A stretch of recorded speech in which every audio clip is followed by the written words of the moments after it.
Mashariki ya Kati mapema leo, kiwanda cha kusafisha mafuta nchini Kuwait kimeshambuliwa na ndege zisizo na rubani za Iran. Wakati huo huo, tahadhari za makombora zilizotolewa na Israel na mlipuko pia ikika mjini Tehran kutokana na mashambulizi ya Israel na kadhalika. Walinzi wa mapinduzi ya Iran IRGC wanasema mashambulizi ya Marekani na Israel yameua msemaji wao. Hayo yanafanyika katika siku ambayo Iran inaadhimisha mwaka mpya wa Kiajemi. Sudi Mnete na taarifa zaidi. Vita ambavyo tayari vimeathiri uchumi wa dunia vinaingia katika juma la 3, huku Iran ikiendelea kufanya mashambulizi dhidi ya miundombinu ya nishati katika eneo la Ghuba. Serikali ya Kuwait imethibitisha kuwa awamu 2 za mashambulizi ya droni kwenye kiwanda cha kusafisha mafuta cha Mina Al-Hamad zilisababisha moto ambao vikosi vya zimamoto vilikuwa vikiuzima. Kiwanda hicho chenye uwezo wa kusindika zaidi ya mapipa 700,000 kwa siku kiliharibiwa pia Alhamis katika shambulio lingine kutoka Iran, ikiwa ni miongoni mwa viwanda vitatu vya kusafisha mafuta nchini Kuwait, taifa dogo lakini lenye utajiri mkubwa wa mafuta. Mashambulizi ya Iran yameongezeka dhidi ya nishati ya mataifa ya Kiarabu baada ya Israel kushambulia eneo la gesi la South Pars lililopo baharini katika eneo la Ghuba ya Uajemi. Na vikosi vya walinzi wa mapinduzi wa Iran IRGC vimesema mashambulizi ya Marekani na Israel yamesababisha kuuawa kwa msemaji wao Ali Mohamed Naini. Katika taarifa iliyotolewa kupitia tovuti yao ya Sepa News, vimedai kuwa Naini ameuawa katika shambulio lililofanywa alfajiri. Katika hatua nyingine, waziri wa mambo ya nchi za nje wa Iran Abbas Araghchi amemweleza waziri wa mambo ya nchi za nje wa Uingereza Yvette Cooper kama Marekani itatumia vituo vya kijeshi vya Uingereza kufanya mashambulizi dhidi ya Iran, basi Iran itaichukulia Uingereza kama mshiriki wa moja kwa moja katika vita ya uvamizi dhidi yake. Amesema pia kuwa ikiwa hilo litatokea, litahesabika kama tukio muhimu litakaloathiri historia ya uhusiano kati ya Iran na Uingereza.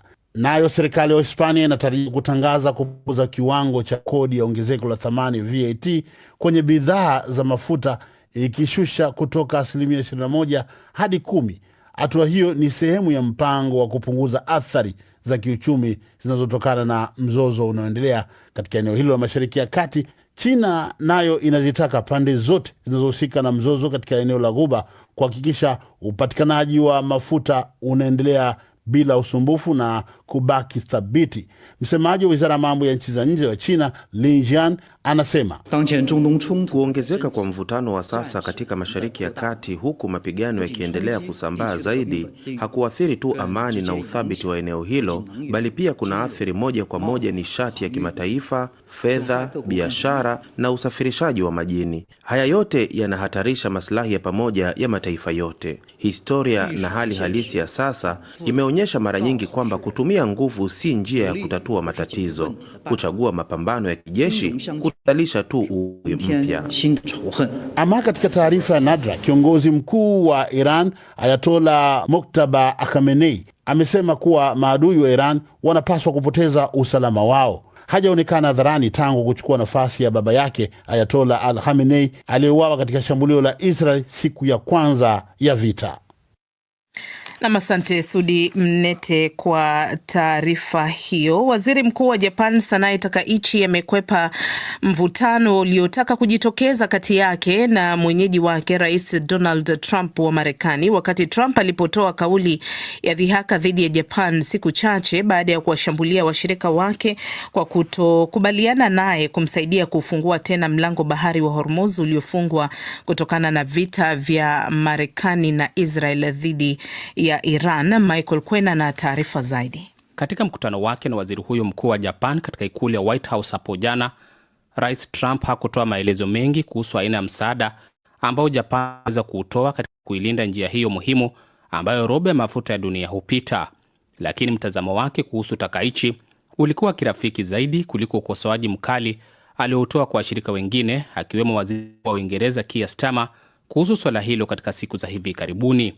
Kutuma vikosi vya Japan nje ya nchi ni swala nyeti kisiasa nchini Japan, inayojitambulisha rasmi kama taifa linalopinga vita, kwani raia wengi nchini humo wanaunga mkono katiba ya mwaka 1947 inayozuia kujihusisha na vita.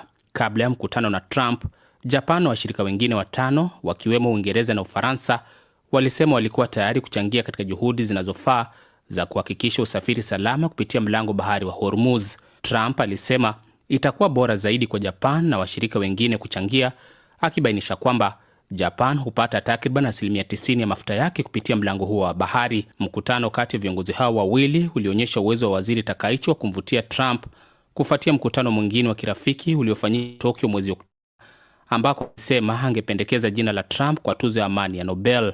Baada ya mkutano huo, mataifa hayo mawili yalitangaza mradi wa dola bilioni 40 wa kujenga vinu vya nyuklia katika majimbo ya Tennessee na Alabama, pamoja na uwekezaji wa dola bilioni 33 katika miundombinu ya uzalishaji wa umeme kwa gesi asilia huko Pennsylvania na Texas. Makubaliano hayo yalikuja baada ya Tokyo kukubali mwaka jana kuwekeza dola bilioni 550 nchini Marekani hadi mwaka 2029 kufuatia hatua ya Washington ya kupunguza ushuru kutoka 25% hadi 15%. Marekani kwa miongo kadhaa imekuwa mdhamini mkubwa katika masuala ya kiusalama kwa Japan, ikiwa na wanajeshi 60,000 nchini humo. Ni Marekani ndio iliyoshambulia Japan kwa mabomu mawili ya nyuklia yaliyomaliza vita vya pili vya dunia kwa mauaji makubwa na madhara yaliyoendelea kuviandama vizazi kadhaa vya Japan baada ya hapo. Hata hivyo, kura za maoni zilizotolewa wiki iliyopita zinaonyesha kwamba ushawishi wa Takaichi kufuatia ushindi wake wa uchaguzi umeanza kuwa nchini humo, huku mfumuko wa bei za mafuta na gesi kutokana na vita vya Iran zikiendelea kupanda, hatua inayoweza kuchangia ugumu wa maisha kwa Wajapani. Naam, ni taarifa yake Michael Kwena.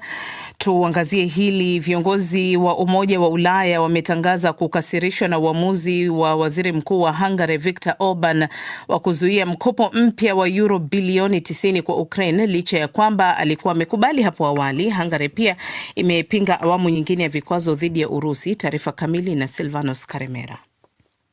Akieleza masikitiko yake kwa uamuzi huo wa Viktor Orban baada ya mkutano wa viongozi wa Umoja wa Ulaya mjini Brussels jana Alhamisi, Friedrich Merz amemlaumu waziri mkuu huyo wa Hungary akimwita mtu asiye na uaminifu. Merz amesema hawajawahi kuona kitu kama hiki hapo awali. Kansela huyo wa Ujerumani ameongeza kuwa msimamo huo wa Hungary utasababisha athari za muda kwa nchi za Umoja wa Ulaya. Katika mkutano uliofanyika mwezi Desemba mwaka jana, Orban alikuwa ameidhinisha mkopo huo, lakini serikali yake baadaye ilibadilisha msimamo wake baada ya Ukraine kuzuia usafirishaji wa mafuta kutoka Urusi. Kwa upande wake, rais wa Ufaransa Emmanuel Macron amesema makubaliano kuhusu mkopo huo kwa Ukraine ni lazima heshimiwe na kutekelezwa haraka kwa kufuata kanuni za ushirikiano wa nchi za Umoja wa Ulaya. Rais wa Baraza la Ulaya Antonio Costa amelaani pia hatua ya waziri mkuu wa Hungary, akilinganisha na hujuma kwa mipango ya Umoja wa Ulaya. The leaders take the floor to clear condemn. Viongozi wanachukua fursa hii kulaani waziwazi mwenendo wa Viktor Orban, kukumbusha kwamba mkataba ukisainiwa basi mkataba ni mkataba, na viongozi wote wanapaswa kuheshimu walichokubaliana, na hakuna mtu anayeweza kulihujumu Baraza la Ulaya. Hakuna mtu anayeweza kuzitolea vitisho taasisi za Umoja wa Ulaya. Katika uamuzi huo wa jana, Orban alitumia mamlaka yake ya turufu kukataa mpango wa kutoa mkopo kwa Ukraine. Orban alikataa kuondoa kura ya turufu ya Hungary kuzuia awamu ya 20 ya vikwazo vya Umoja wa Ulaya dhidi ya Moscow. Alisema hiyo itaendelea mpaka pale usafirishaji wa mafuta ya Urusi kupitia Ukraine utakapoanza tena kwa kutumia bomba la Druzhba. Sitaunga mkono kamwe uamuzi wowote hapa unaosaidia Ukraine, Orban alisema. Msimamo wa Hungary ni rahisi: tuko tayari kuunga mkono Ukraine tukipata mafuta yetu ambayo kwa sasa yamezuiwa na wao. Orban pia alisema Ulaya inajihujumu yenyewe kwa kuzuia mafuta kutoka Urusi. Ukweli kwa sasa ni kwamba mzozo wa uhaba wa mafuta unabisha hodi kwenye mlango wa dunia. Kwa hiyo mwenendo na mkakati ambao Ulaya inao hapa ni wa ajabu kabisa.